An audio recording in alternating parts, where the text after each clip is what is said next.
नमस्कार दोस्तों, बहुत बहुत स्वागत है आपका इस YouTube चैनल में जिसका कि नाम है टू फाइनेंशियल फ्रीडम। ये वीडियो उस सीरीज का दूसरा भाग है जिसमें कि हम बात कर रहे हैं how to start investing in stock market, share बाजार में निवेश की शुरुआत कैसे की जाए। पिछले वीडियो में हमने फ्रेमवर्क की बात की थी कि किस तरह से हम अपना अकाउंट खुलवाएं, कौन कौन ब्रोकर्स होते हैं, डिपॉजिटरी सर्विसेज क्या होती है एंड कैसे स्टॉक मार्केट ओवरऑल काम करता है, क्या क्या चार्जेस लगते हैं। इस वीडियो में हम थोड़ी टेक्निकलिटीज की बात करेंगे कि जब हमको इनमें निवेश शुरू करना है तो किन किन बातों का ध्यान रखना चाहिए। अगर हम निवेश शुरू करना चाहते हैं तो किस शेयर में निवेश करें, किस सेक्टर में निवेश करें, पब्लिक कंपनीज में करें, प्राइवेट कंपनीज में करें, कंपनियां कितने तरह की होती है, प्राइवेट लिमिटेड, पब्लिक लिमिटेड, उन सब बारे में बात करने वाले हैं। तो चलिए शुरू करते हैं अब ये वीडियो। सबसे पहले जो भी शेयर मार्केट का मूल मंत्र होता है that is buy cheap sell dear. सस्ता खरीदो महंगा बेचो, सस्ता खरीदो महंगा बेचो। बिल्कुल साधारण सी बात है। आपको लग रहा होगा कि ये इतना महत्व क्यों दे रहे इस बात को, लेकिन अगर ये चीज किसी ने अपने निवेश के करियर में अपना ली मतलब कि वो सक्सेसफुल हो गया। आपको साधारण तौर पे लगता है कि हाँ कुछ भी खरीद रहे हैं तो हम ये देख के ही खरीदेंगे कि ये चीज सस्ती मिल रही है कि नहीं मिल रही है। हाँ, अगर आप सब्जी खरीदने जाते हो, अगर आप फल खरीदने जाते हो, आप देखते हो ये सब चीजें। कपड़े खरीदते हो तो आप देखते हैं ये सब चीजें कि हाँ सस्ता मिल रहा है तो आप लेंगे।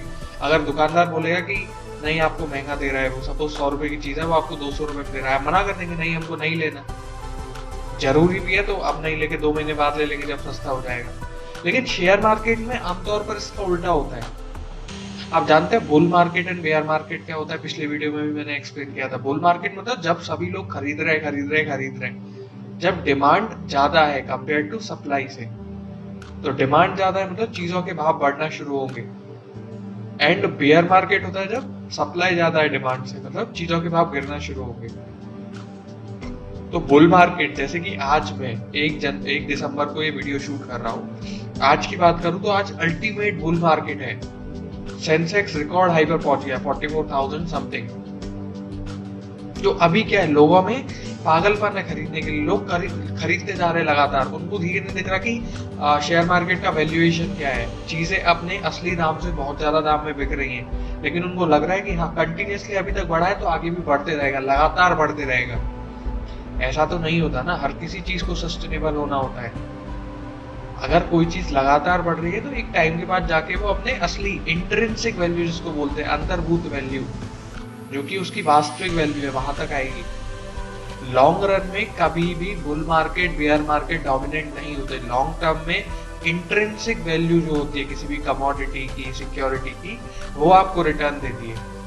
तो इसलिए अगर किसी ने ये चीज समझ ली, बाई चीप सेल डेयर, उसको कुछ समझने की जरूरत नहीं है, उसको कुछ क्लास लेने की जरूरत नहीं है, उसको कुछ लेक्चर लेने की जरूरत नहीं है, वो पूरा सक्सेसफुल इन्वेस्टर बनेगा, ये मैं आपको गारंटी दे सकता हूँ। तो बाई चीप सेल डेयर इसको याद रखो, पूरा खत्म। तो आगे बढ़ते हुए हमको इन्वेस्टमेंट करने से पहले कौन कौन सी चीज ध्यान में रखनी चाहिए, आपको स्क्रीन पे दिख पा रहा होगा। सबसे पहली चीज आपको जो ध्यान में रखनी चाहिए दैट इज योर गोल।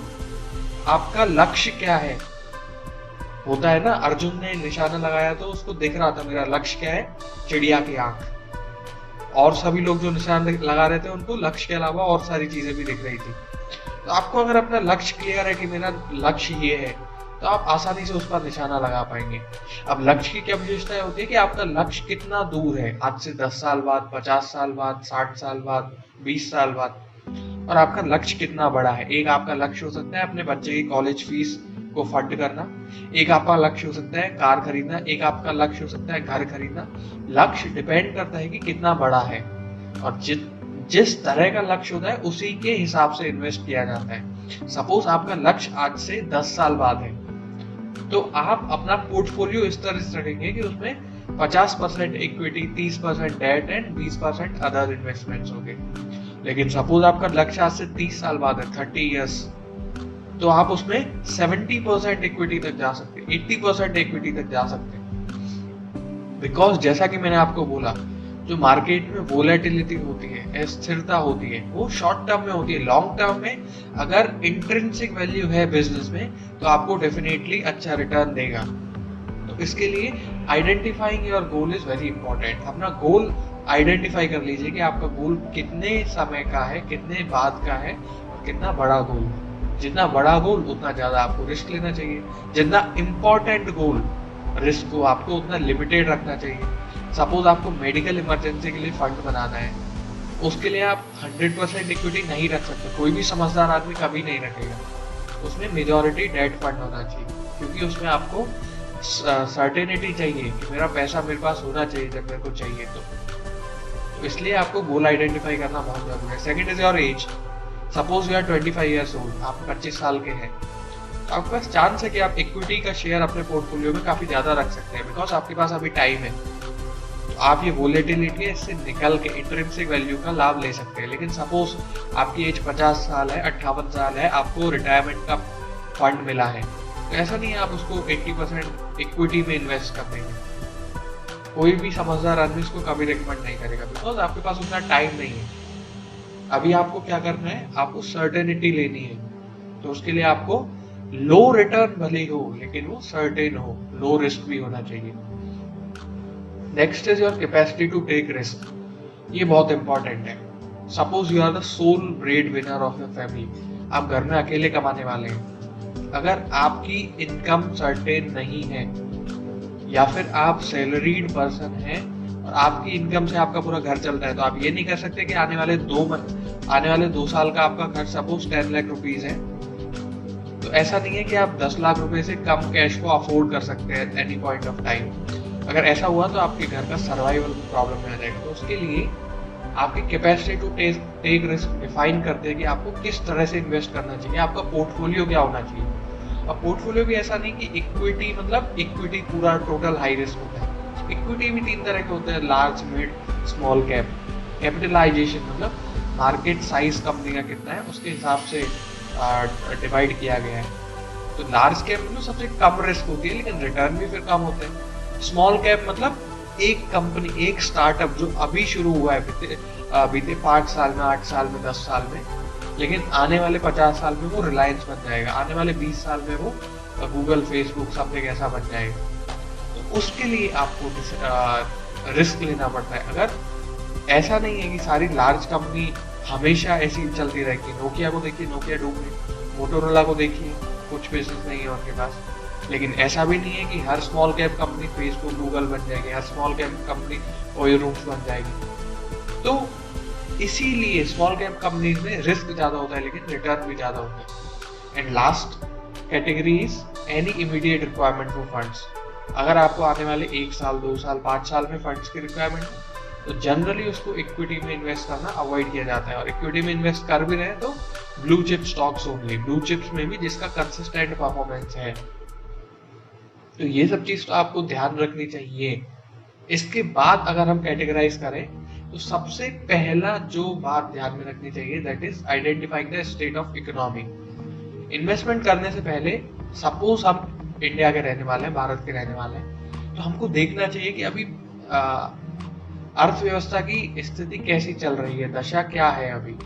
अगर मैं 1 दिसंबर 2020 की बात करूं, आज की बात करूं, तो इकोनॉमी अभी चारों तरफ अंधेरे के बादल छाए हुए, मायूसी के बादल छाए हुए, जीडीपी लगातार कॉन्ट्रैक्ट हो रही है, हमारे पास अनएम्प्लॉयमेंट इतना ज्यादा बढ़ रहा है, किसान प्रोटेस्ट कर रहे हैं, हर तरफ उदासी है। लेकिन दूसरी तरफ स्टॉक मार्केट को देखिए, स्टॉक मार्केट रिकॉर्ड हाई पे है, 44,000 समथिंग पे सेंसेक्स था आज। तो मतलब एक तरफ कह सकते हैं आप दोनों बिल्कुल रिलेटेड नहीं है। इकोनॉमी बिल्कुल नेगेटिव में चल रही है एंड आपका सेंसेक्स मार्केट रिकॉर्ड हाई पे चल रहा है। लेकिन दूसरी तरह से देखें तो आप समझ सकते हैं कि ये लोगों का ऑप्टिमिज्म है, लोगों का पॉजिटिव पॉइंट ऑफ व्यू है, जो सोच रहे हैं कि हाँ कोरोना की वैक्सीन आने वाली है, उसके लिए वो मार्केट में ज्यादा से ज्यादा इन्वेस्ट कर रहे हैं। उनको लग रहा है कि और बढ़ने वाला है मार्केट। तो उसके लिए आपको इन्वेस्ट करते टाइम हमेशा ध्यान में रखना है कि नॉर्मल सेंटिमेंट क्या चल रहा है। सपोज किसी ने आज इस रिकॉर्ड हाई पे इन्वेस्ट किया, तो ऐसा नहीं है कि आने वाले 20 साल में उसका रिटर्न नेगेटिव होगा।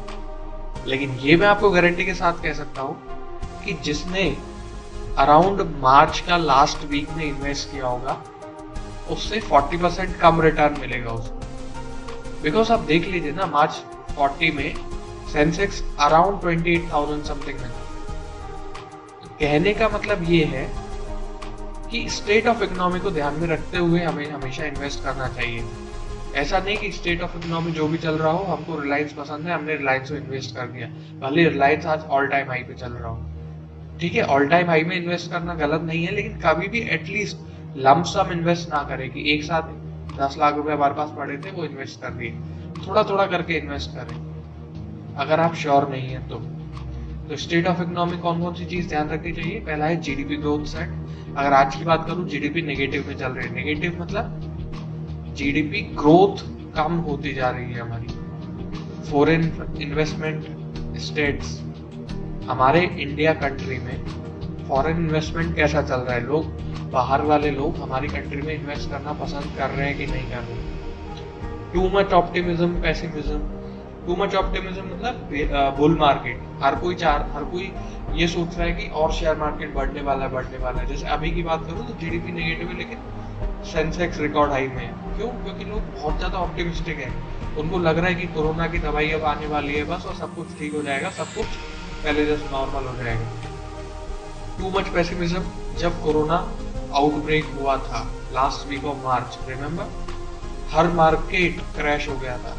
Beat Indian market, American market, Japanese market, Chinese market. उस टाइम में एक दिन में ही 40-50% तक टूटे थे शेयर। तो too much optimism, to much pessimism दोनों खराब है। तो हमको ये देखना चाहिए मार्केट में अभी बहुत ज्यादा आशावाद निराशावाद क्या चल रहा है। Then Nifty price to earning ratio. Price to earning ratio की हम फंडामेंटल एनालिसिस में डिटेल में बात करते हैं, लेकिन यहाँ पे मैं बस इतना बोलूंगा, Nifty price to earning ratio, एक निफ्टी की वेबसाइट होती है, उसमें आपको दिया होता है निफ्टी ओवरऑल, निफ्टी 50 एक इंडेक्स है। इंडेक्स में आपको 50 जो टॉप कंपनीज हैं उनके शेयर्स इंक्लूड करके इंडेक्स निकाली जाती है। आज 1 दिसंबर 2012 की बात करूँ अगर मैं, तो इसकी वैल्यू 13,000 समथिंग रुपीज थी। तो ये शुरू हुई थी 100 रुपीज से। कब शुरू हुई थी? ये अराउंड 1990s में शुरू हुई थी। तो उस समय से चली आ रही है, 100 रुपए से लेकर आज 13,000 कुछ रुपए तक पहुंच गई है। तो Nifty price to earning ratio दिखाता है, प्राइस टू अर्निंग मतलब कितनी प्राइस है और इस एक साल में उसकी अर्निंग कितनी हुई। तो आइडियली तो जितनी अर्निंग है उसके आसपास प्राइस होनी चाहिए, बट अभी आज के डेट में normal price to earning ratio चलता है अराउंड 10 रुपीज, अगर नॉर्मल मार्केट है। अगर बुल मार्केट है तो ये 20 से लेके 200 तक किसी भी रेंज में हो सकता है। तो अगर Nifty price to earning ratio हम देखेंगे तो हमको आइडिया लग जाएगा कि मार्केट की स्थिति क्या है। अगर ये 15 से ऊपर है तो जनरली प्रेफर यही किया जाता है कि आप थोड़े टाइम के लिए रुके, इसकी वैल्यू जब नीचे आए तो इन्वेस्ट करें। Second is identifying a sector. अभी आपने देख लिया कि हाँ इकोनॉमी की हालत कैसी है, अच्छी है, खराब है। अगर आपको लग रहा है फेवरेबल है, अगर आपको लग रहा है कि हाँ अभी इन्वेस्ट करने से अच्छा रिटर्न मिलेगा, तो फिर दूसरी चीज आती है कि सेक्टर आइडेंटिफाई करें, किस में आप इन्वेस्ट करना चाहते हैं। तो अब इसमें आइडेंटिफाई करने वाली कौन सी चीज है? Which sector having sharp curve दोनों, पॉजिटिव नेगेटिव। कोई बहुत रिसेंटली बहुत ज्यादा बढ़ा है या रिसेंटली बहुत तेजी से डाउन आया है। जैसे अभी मैं बात करूँ तो आईटी का देख लीजिए, फार्मा का देख लीजिए, बैंकिंग का देख लीजिए। स्पेशली ये 3 सेक्टर इतना तेजी से बढ़े हैं ना, लाइक एनीथिंग। तो अगर उनमें आप अभी इन्वेस्ट कर रहे हैं, मतलब या मेकिंग श्योर कि आपको आने वाले 10, 15, 20 साल में उतना पॉजिटिव रिटर्न नहीं मिलेगा। जबकि अगर आप रियल एस्टेट की बात करें, आप इंफ्रास्ट्रक्चर की बात करें, आप गैस कंपनीज की बात करें, तो उतना तेजी से बढ़ाव नहीं आया उनमें। डिक्लाइन नहीं बोल रहा होगा, तो उतना तेजी से इंक्रीमेंट नहीं आया उनमें। तो उनमें भी देयर आर चांस, बट ऐसा नहीं है कि अगर किसी में बहुत तेजी से बढ़ाव आया है तो वो खराब ही है, किसी में नहीं आया तो वो अच्छी ही है। कहने का मतलब सिर्फ इतना है कि आपको एनालिसिस करना है कि अगर बहुत तेजी से बढ़ावा है तो ठीक है, आगे इसके पास उतना तेजी से बढ़ते रहने के लिए स्कोप है कि नहीं है। अगर नहीं है तो बी अवेयर, उसमें इन्वेस्ट मत करिए। Second is government policies regarding any particular sector. अभी एग्जांपल दूं मैं आपको, तो एनर्जी सेक्टर में पर्टिकुलरली अभी एनवायरमेंटल कंसर्न बहुत तेजी से बदल रहे हैं। अभी एनटीपीसी का एक स्टेटमेंट आया था कि वो किसी भी ग्रीनफील्ड प्रोजेक्ट में इन्वेस्ट नहीं करेंगे अभी। सिमिलरली गवर्नमेंट अभी सोलर बिजनेस को इतना बढ़ावा दे रही है, पूछे मत। अभी आने वाले समय में आईसी इंजन वाली कार, डीजल पेट्रोल कार बंद होने वाली है, पूरा इलेक्ट्रिकल आने वाला है। अभी नहीं कह सकते कभी तक आएगा, पर देखिए कभी ना कभी आने वाला है। अगर टेस्ला की बात करूं आज, तो टेस्ला दुनिया में 6th नंबर की कंपनी है अकॉर्डिंग टू मार्केट कैपिटलाइजेशन। इसके बाद फेसबुक, गूगल, माइक्रोसॉफ्ट, अमेजन, इन बड़ी बड़ी कंपनियों के बाद। तो आने वाला समय इलेक्ट्रिकल कार्स का है। तो गवर्नमेंट पॉलिसीज ये सब चीज डिसाइड करती है कि लोगों का आउटलुक किसी सेक्टर की तरफ कैसे होगा। Third is you work in a sector and are confident about. ये बहुत इंपॉर्टेंट फैक्टर होता है किसी भी सेक्टर को आइडेंटिफाई करते वक्त। Suppose you are working in IT industry, आपको पता है कि आईटी इंडस्ट्री में अभी क्या ट्रेंड चल रहा है, कस्टमर्स क्या डिमांड कर रहे हैं, कंपनीज किस प्रोडक्ट पे काम कर रही है, किस कंपनी के पास एडवांटेज है, किस टेक्नोलॉजी में एडवांटेज है कंपेयर टू अदर टेक्नोलॉजीज कि वो आगे ग्रो कर सके। तो ये आपको तब आते हैं जब आप उस चीज को करीबी से देखते हैं, जब आप उस फील्ड में काम कर रहे हैं। जरूरी नहीं है कि अगर आप इन्फ्लुएंस में काम कर रहे हो तो आपको इन्फ्लुएंस के बारे में सारी चीज पता है, but if you are observant then there are high chances कि आपको समझ में आएगा कि हाँ ये चीज हो रही है सही और उसका फ्यूचर स्कोप काफी ज्यादा है।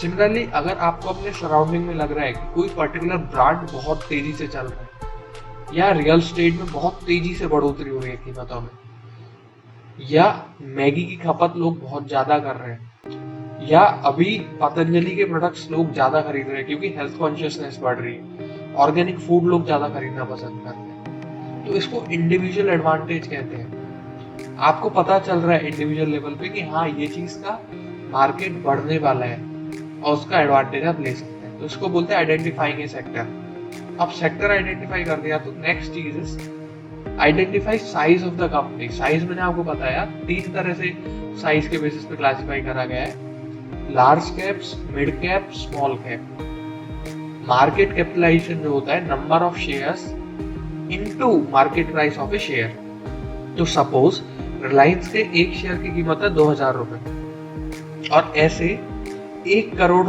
करोड़ शेयर रिलायंस के मार्केट में है, तो टोटल रिलायंस का मार्केट कैपिटलाइजेशन क्या हो गया 1 crore into 2000 crore rupees.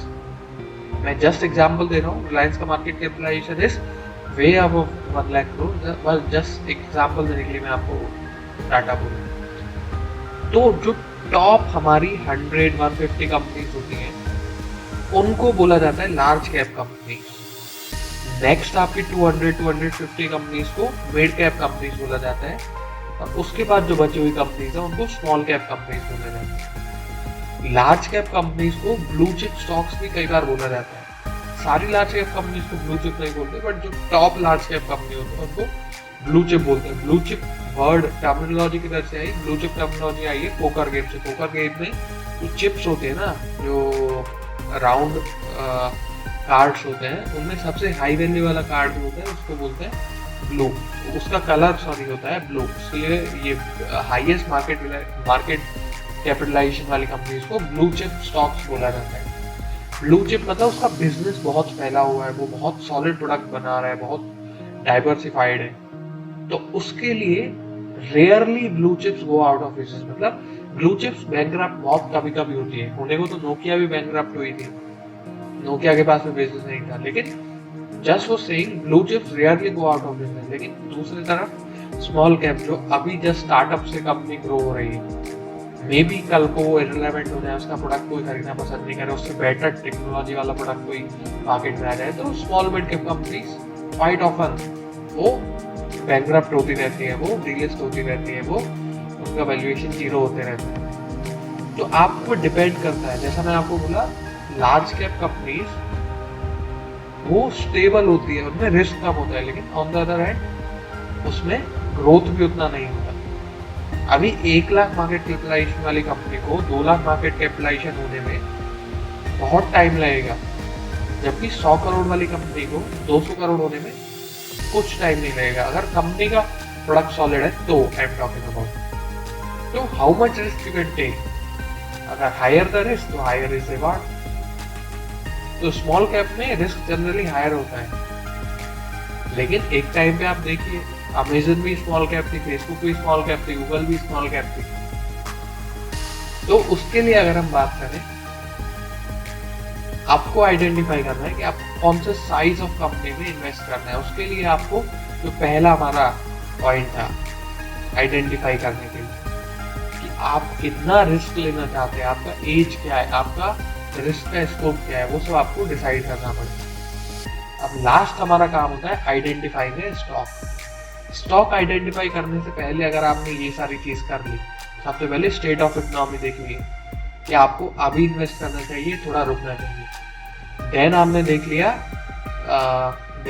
Sector, कौन सा सेक्टर में आपको इन्वेस्ट करना है। देन आपने देख लिया साइज, आपको कौन सा इन्वेस्ट करना है। तो आपका आधा काम खत्म हो गया। आधा काम बचता है स्टॉक आइडेंटिफाई करने के लिए। ज्यादातर लोग जब स्टॉक मार्केट में स्टॉक पिकिंग करने जाते हैं तो पहले 3 स्टेप देखते नहीं, सीधा वो स्टॉक पिक करते हैं। रिलायंस बहुत अच्छी कंपनी है, चलो इन्वेस्ट करो। यस बैंक बहुत अच्छा था, इन्वेस्ट करो। अभी मैं ये 2 से ही आपको एग्जाम्पल देके समझाने वाला हूँ कि कैसे बहुत खतरनाक साबित हो सकता है आंख बंद करके इन्वेस्ट करना, खाली नाम सुना है और इन्वेस्ट कर दिया। तो चलिए हम देखते हैं सबसे पहले रिलायंस इंडस्ट्रीज लिमिटेड का जो स्टॉक मार्केट का वेरिएशन है, स्टॉक का वेरिएशन है ओवर द ईयर्स। अभी इसमें देखिए आप कंटिन्यूअसली अगर लॉन्ग टर्म में देखें तो कंटिन्यूअसली बढ़ रहा है। लेकिन अगर हम बात करें जब कोविड आउटब्रेक हुआ था तो ये अराउंड 1600 से जाके रह गया था 900 समथिंग। उसके बाद जब लॉकडाउन खुलने लगा धीरे धीरे, रिलायंस ने कई सारे इन्वेस्टमेंट एक्सेप्ट किए थे कई वैल्यूड कंपनी से, investing including this Google and Facebook. तो इसका मार्केट, इसका एक शेयर का वैल्यू जाते जाते पहुंच गया था 2400 रुपीज। अब देखिए, अब जिस भी आदमी ने 2400 रुपीज में इन्वेस्ट किया होगा तो अभी उसकी वैल्यू रह गई है 1900 रुपीज। 500 रुपीज डायरेक्ट गिर गया उसका शेयर। तो उसको तो फायदा होने नहीं वाला ना नियर पास्ट में, नियर फ्यूचर में। आपको भी ये चीज क्लियर हो गया है। बट ऐसा नहीं है कि अगर उसको फायदा नहीं हो रहा तो आज ही उसने बेच के अपना प्रॉफिट बुक कर लिया। उसको होल्ड करके रखना है और लॉन्ग टर्म में उसका एटलीस्ट ब्रेक इवन तो होने वाला है 5 साल में, 8 साल में, 10 साल में। दूसरे स्टॉक की अगर मैं बात करूं तो that is Yes Bank. Yes Bank अगर आप देखें up to this 2018 period continuously increasing. एक टाइम ऐसा था जो अराउंड 400 रुपीज पहुंच गया था यस बैंक का शेयर, लेकिन उसके बाद जो गिरना शुरू हुआ है आप देखिए 5 रुपए तक आके रह गया। आज की डेट में इसकी वैल्यू थी करीब 14.80 रुपीज। तो इसका मतलब समझ पा रहे हैं आप क्या है?